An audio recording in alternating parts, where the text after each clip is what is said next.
Hello and welcome to O the Horror. My name is Jack Ellis, I'm Matt Ellis. and this is the podcast where we all go a little mad sometimes. Today we're going to be discussing the very recent Jordan Peele movie, Nope. And also at the end we'll be talking about the newly released trailer for the upcoming Halloween Ends film.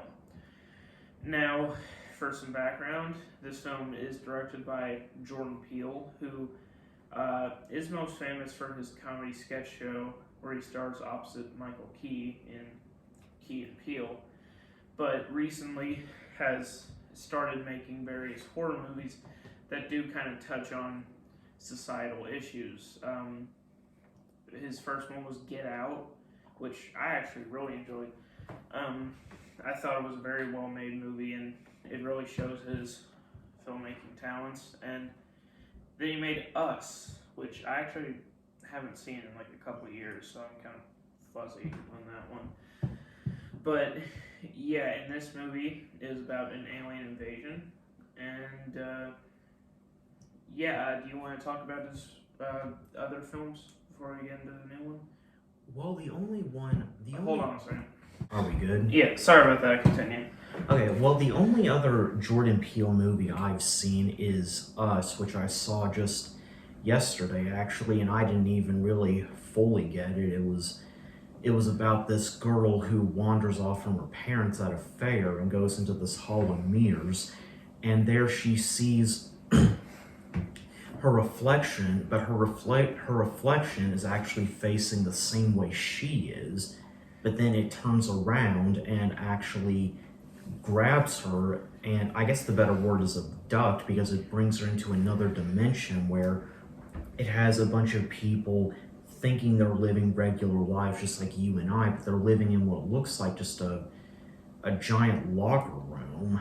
Again, I didn't really fully get it. It really reminded me of the tale allegory of the caves, really.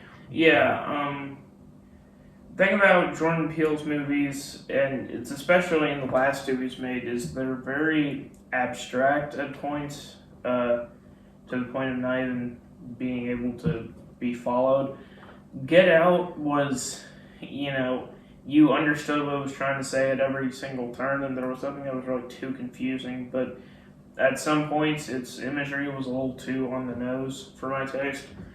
But, yeah, both of those movies, as I remember, are really good. But here we are at Nope, his most recent film that came out just last week. Matt and I saw this the Thursday it was before it was supposed to come out, and yeah, the film follows a man who trains horses for Hollywood movies, whose name is quite literally OJ, and his sister, who witnessed a UFO who abducts one of their horses every night, and then ends up abducting an entire town. And then not only did they try to catch it on video, they actually try to stop the UFO and bring back all the people, which in the end they are eventually successful. And so, yeah, this movie, it's something. The beginning, for some reason, I've never been a huge fan of like movies set in the desert. I don't know why, but like, I mean, I liked No Country for Old Men, but the sort of hot desert setting kind of has always felt sort of flat to me, especially when it's all really quiet. But this movie, this movie did all right with that setting, especially with the pretext that it is like an old western town that's turned into something of a tourist trap.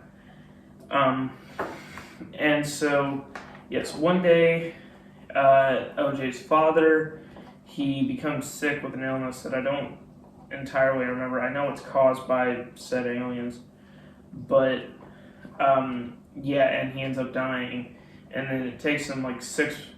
He had a son and a daughter, and it takes him like 6 months to get over it, and eventually they start seeing the cause of all this as a UFO begins taking their horses, and so they start experimenting where they leave out decoy horses and try to catch it on video by going to like the store and setting up security cameras, and yeah, I mean, I guess we'll go. We'll do what we've been doing and talk about this, part by part.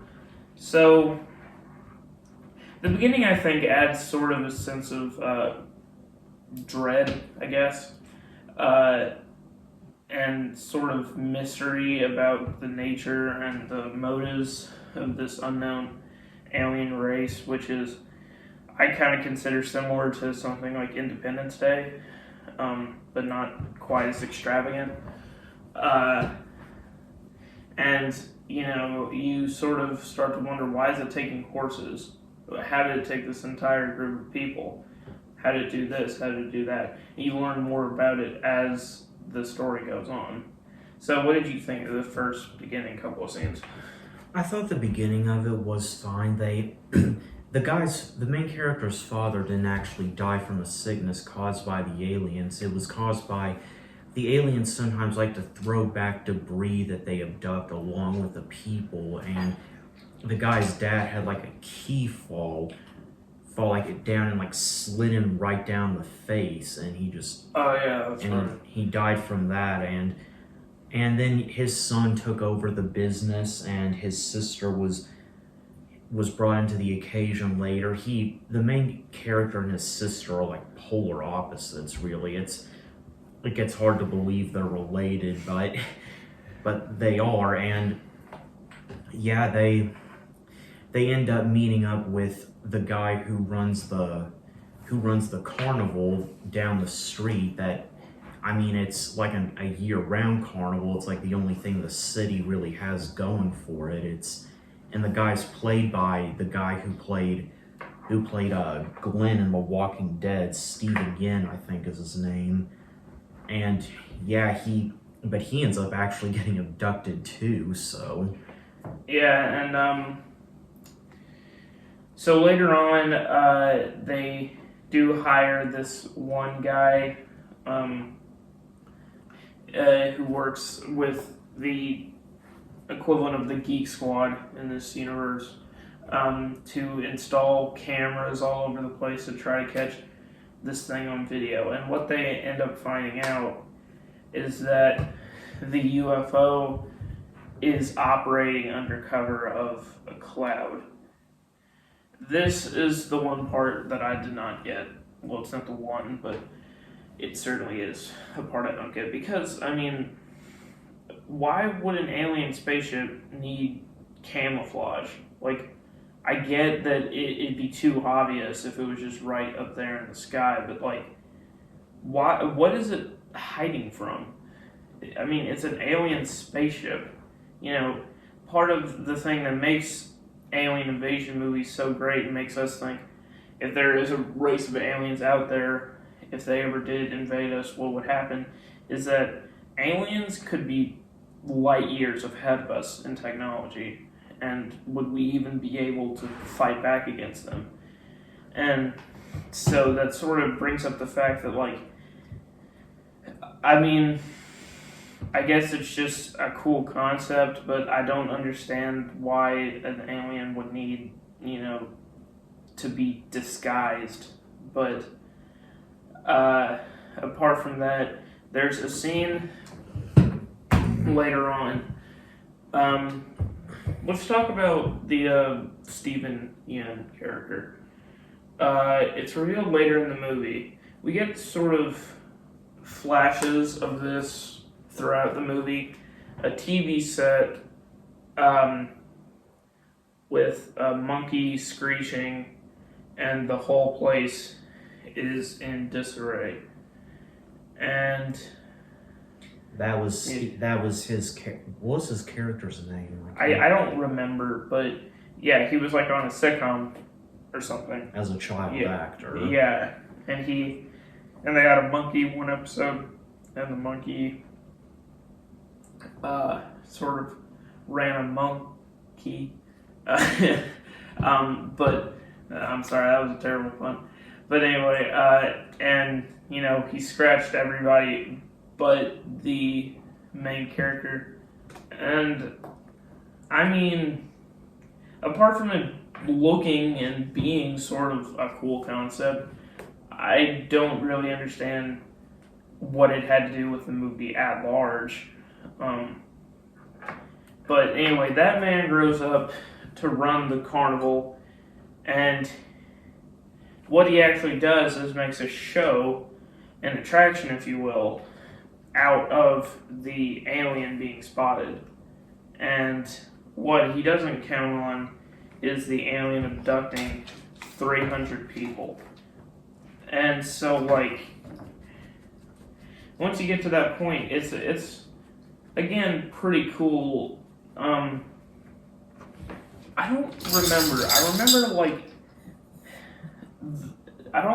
the police were investigating it, but I don't think they said it was an alien invasion. It was probably just one of those stupid movie things, like, oh, they all, probably disappeared in a fire or something like that, or, when, like, in, what comes to mind for me is, like, Stranger Things, how, like, every season the government tries to cover up all the stuff that's been going on with just some stupid explanation. Sort of like that here. But, yeah, and so they're all taken up into the spaceship, and what I did not expect to see was that in the process of being taken up into the spaceship, it honestly looks like the sixth ring of hell. Because people are just in this claustrophobic, almost inflatable thing where they're being shoved up this whole, like, slugs. That's what she said.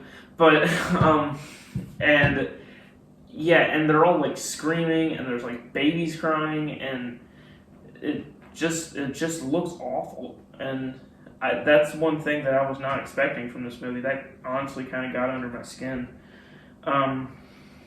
And yeah, there is more coming up, but let's just stop and discuss those couple of scenes.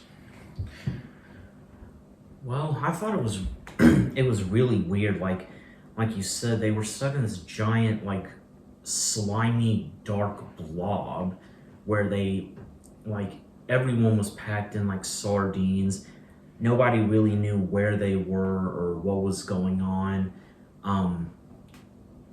And it, it kind of reminded me of documentaries I've seen in movies I've seen about, like, the Holocaust, where it shows people just entrenched in these camps. Like, people are screaming, some of them are literally going crazy, and they're just packed in there and nobody knows what to do. So yeah, that was really, really something. And then eventually, like, at some point in it, they get killed and actually chopped up, because later the aliens, like, drop pieces of them, like their body parts and stuff, onto the main character's house and everything. So it's... Oh, wait, I forgot about that part. Oh, is that like when, like, all that blood comes down like it's rain or something like that? Yeah, except it's not rain. Yeah. Yeah, and after that, you sort of get in towards the end of this movie, where you have this whole sequence. I wouldn't describe it scary as much as just hectic.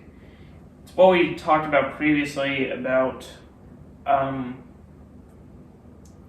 there's a scene where they're in the house and stuff starts shaking, and then they get under tables, and then blood just starts covering the house, and it looks like it's raining, and that is eerie. I will give them that, but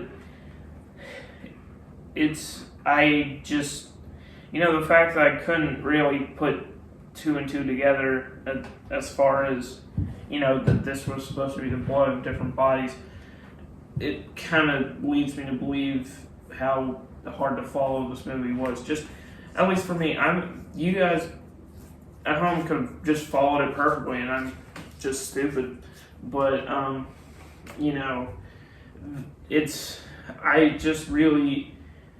this movie was just so hard to really get into and really follow. But towards the end, they get this old videographer who has all this stuff on film. And because I believe the aliens are jamming their digital cameras, and so they need something more analog. I don't remember exactly. They were shutting off their electricity. Yeah, that's what it was. And so, in one of the few great scenes in this movie, it's essentially their sting operation, where they have thousands, tens of, as Family Guy would call it, wacky arm flailing inflatable tube men just all over their fields. This is in their attempt to catch the aliens. Yeah, or at least stop them. And they, had their cameras ready, and they got their horse out to sort of lure them. What was actually their plan to stop them? I don't remember. Well, I know I think their plan really wasn't to stop them there. It was to kind of bait them and have them all catch it on camera, so they could show it to the news and just show everyone aliens exist. And maybe possibly even bring in the military to come in there and deal with it. But the reason they had all those tube men across the field was because whenever the aliens came around, they would turn off anything electric that was in the area. Because if maybe one of the two men would just stop working all of a sudden in one area of the vast field, they knew that the alien was close to that area. Oh, I didn't realize that. And they had him, the main character, riding around on his horse, pretty much just because those aliens were wanting them. They were wanting all the people they could get, and they were also wanting their horses. So yeah, and at one point there's a huge tornado type thing, and 2 of the 4 people get abducted, and the sister ends up running to the fair, and starts with this little well type thing that takes pictures to try to get one of the aliens.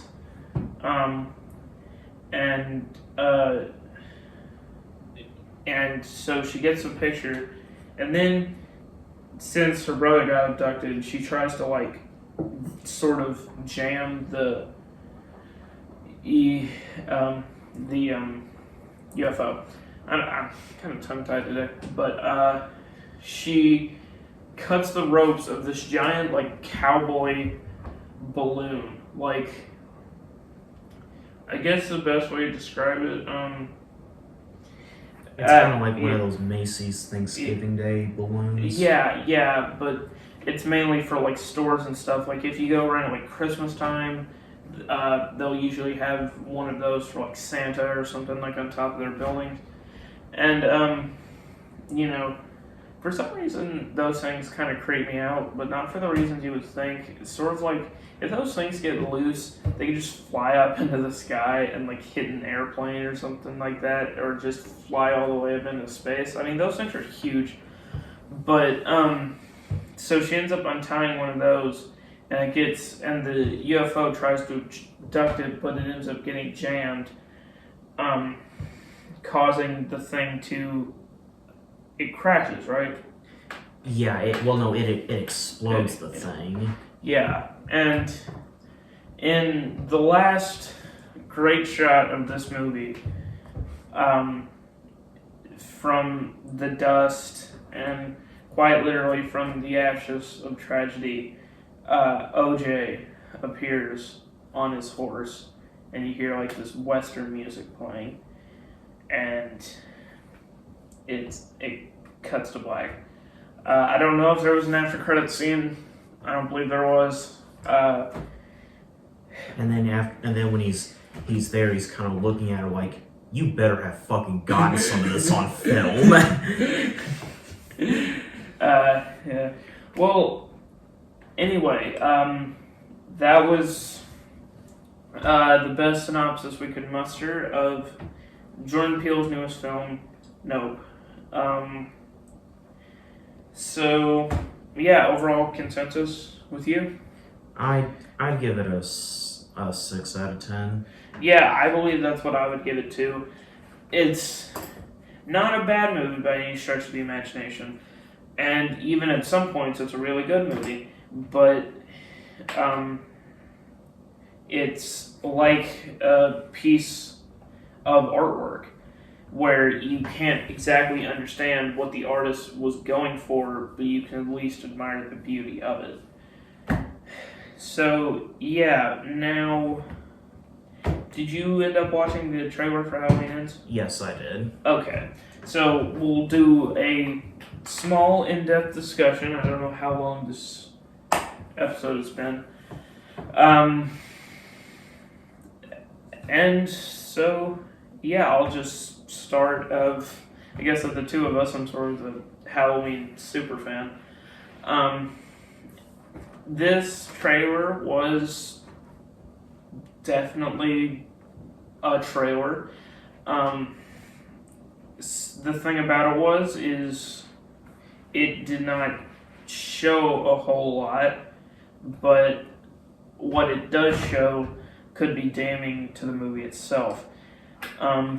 Really all it shows is just Laurie and Michael fighting in a kitchen for 1 minute and 15 seconds. But what has led a lot of us, I guess, theorists who need something to do for the next 4 months, trust me, I've seen all the YouTube videos, read all the comments, seen all the Reddit posts, read the synopsis, seen the poster, done everything. I am knee deep in this stuff. There is nothing that you know that I don't. So, on to the discussion about what are the implications. When Michael walks in Laurie Strode's door, on his left hand, if you'll recall, in Halloween 2018, he got his 2 fingers blown off. But when he uses his left hand, all his fingers are there. What does that mean? And also, then what seems like the exact same fight or the exact same scene, we see Laurie stab Michael's hands, and then he just has the 3 fingers. So what could this mean? Well, we've heard a lot of whisperings about a character by the name of Corey Cunningham, who is possibly rightly or falsely accused of murdering a kid he was babysitting. And it turns out that he is Allison, Annie Matchek's character's new boyfriend, and could possibly even be obsessed with Michael Myers and even become the new Michael Myers. Now, what could this mean for the ends of Halloween Ends? Wait, did he end up killing the kid he was It's babysitting? ambiguous at this point. They haven't. The synopsis just said he was accused. It doesn't say whether or not he actually did it or not. Okay. But does that mean that there are 2 Michaels in the same scene?